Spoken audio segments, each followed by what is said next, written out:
Good evening, book lovers of the internet. Welcome or welcome back to my channel. I am BookNerd0802, and a couple of minutes ago, I uploaded a video about Karate Kid Legends, the movie I watched yesterday with a friend of mine, and I am going to stay on theme with this video, and I plan on reviewing this book by Ralph Macchio, no other than the Daniel LaRusso character from the Karate Kid movies and the Cobra Kai series. This book is called Waxing On, The Karate Kid and Me, very aptly titled, if you ask me. So this one consists of about 250 pages. It was a very short and sweet read, and I also want to point to the fact that I have Jackie Chan's autobiography.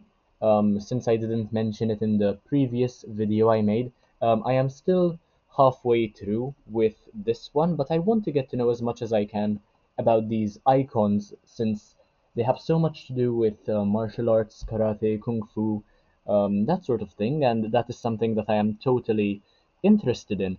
So I gave this one a 5 out of 5 stars, something that I very rarely do, but yeah, considering that this is a non-fiction book, and it's been a while since I reviewed a non-fiction book on this channel, sometimes it tends to be quite difficult to give a star rating to somebody else's life. So I certainly think that Ralph Macchio's life is an interesting one, and as I mentioned in the previous video, it's Macchio, not Macchio, like espresso macchiato. Um, just a bit of a clarification there. So yeah, I mean, I found this to be quite an informative read, although I do understand why Macchio might be worried about typecasting. Once you have such an iconic role in a franchise, it's hard to be seen as anybody else, as any other character, and usually you tend to become the character everybody else sees you as, to the point where no one will be able to distinguish between you as an actor and you as a character. This can be quite a massive problem. I will be speaking more about it in a few minutes. So, personally, I won't ever be able to see him as anyone else other than Daniel LaRusso, especially now that he's reprised the role in Cobra Kai, and I genuinely believe that even he can't tell the difference anymore. It feels as though Ralph and Daniel have blended together so well that they're now just one and the same.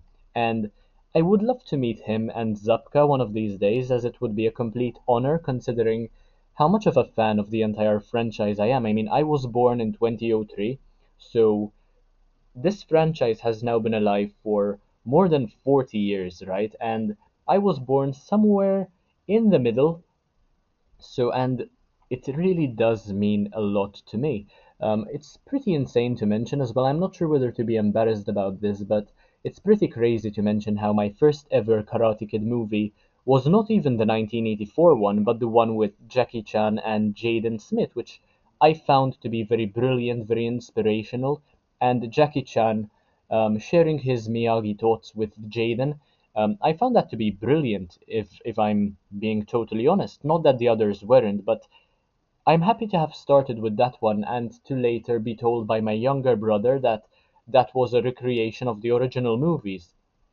So I have always been a fan of the aesthetic of it all, and the cleanliness all the movies and episodes have is a trait which not all shows depict properly, in my opinion. There is this sort of cleanliness to the show where things happen so logically, so sequentially, that it's seamless and extremely enjoyable, and all the scenes elicit so many emotions, all the characters have depth, they are developed properly, they have so much history, they all have a proper background and the reason as to why they behave in the ways they do. It all comes across as so realistic, and it is such a good example, such a role model to how writing should be done when it comes to script writing for the case of these movies or Cobra Kai even. So bringing Karate Kid back through Cobra Kai was certainly one of the most genius ideas of these past few decades, and I'm glad that so many actors were on board with it and they decided to even return to the show so many years later. Macchio also mentions how lucky he is to have worked alongside people like Pat Morita, for instance, and William Zabka, and how honored he feels to have reprised the role for more than 40 years. So this was published in 2022, so it's already been about 3 years now since this was published. But in fact, Cobra Kai hadn't yet ended, but he still expresses how grateful he is for such opportunities. So his daughter also takes part in the show. Julia's her name, and this show would probably not have been so well loved hadn't he been cast as Daniel so many years prior. I feel as though the show has a certain charm to it, not because it has people like Hawk or Miguel, for instance, or Robbie even, but because of Daniel and um, Johnny being brought back. That is extremely special, in my opinion, right? So I found this to be quite a sweet read overall and would recommend it to fans of both Karate Kid and Cobra Kai because Macchio's life is mostly those two. So Karate Kid and Cobra Kai, he doesn't really do anything else. And he, of course, speaks about the highlights that being Daniel LaRusso create in one's life. So I am personally not a person who generally roots for the underdog.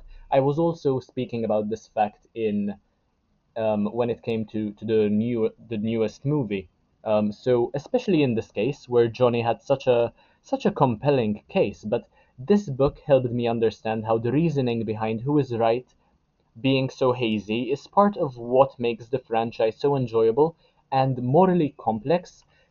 Fans can very easily debate over who is right and who is wrong, and both be right at the same time, really, because all the characters have so much depth and so much history, and it continues adding to how morals are perceived in the show and how they are conveyed to the people who watch and enjoy the show.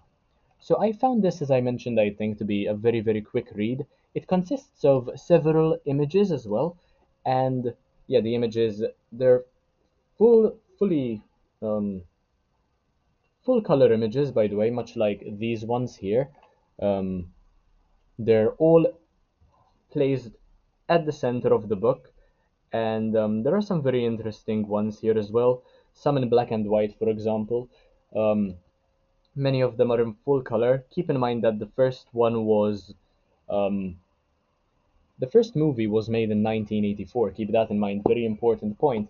So yeah, I mean, and it also expresses how some actors tend to get stuck in time due to the associations people make with the character and the actor when truly a real fan would be able to distinguish and recognize how much of a fantastic job the actor is doing at expressing and eliciting so many emotions. And this point of being stuck in time came across as more ironic because at the time the Karate Kid movies were being made, Back to the Future, the movies were also being made. So the concept of time, being stuck in time, going to the future, to the past, time travel, that sort of thing, added a layer of irony to the way Ralph Macchio feels about his own life. But anyway, that is all I had to say about waxing on the Karate Kid and Me by Ralph Macchio. You can see the crane kick in the back on the cover, by the way. Very iconic moment. We're also told how that was set up, by the way.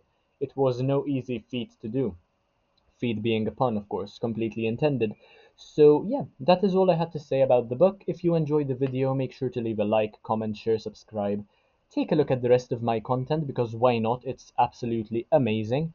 And I'll see you in the next one, hopefully very, very soon. I hope you're having um, a lovely day. I hope you had a lovely month of May, and I hope you have a great June as well, starting tomorrow in my case. So, yeah, thanks for watching, and I'll see you in the next one, hopefully very, very soon. Bye, guys.